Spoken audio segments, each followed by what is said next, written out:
Okay, we're back with another video. This one's for Berzerk and a really stupid design decision, apparently. Charge it. Charge it? Sure.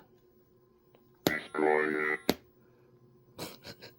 What is that, playing the different sounds? Oh, I just reset it. You just reset it. Yeah. Special appearance by J-Rock's hands.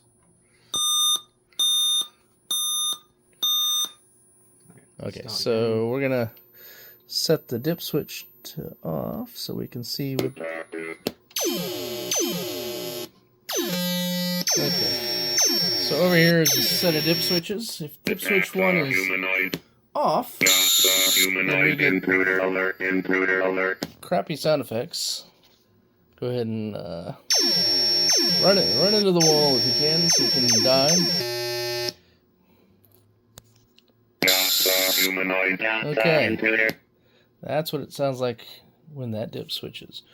In that position, then we flip the dip switch to where it should actually be. That's dip switch 1. Intruder alert, humanoid. That's what it's supposed to actually sound like. See if you can die again.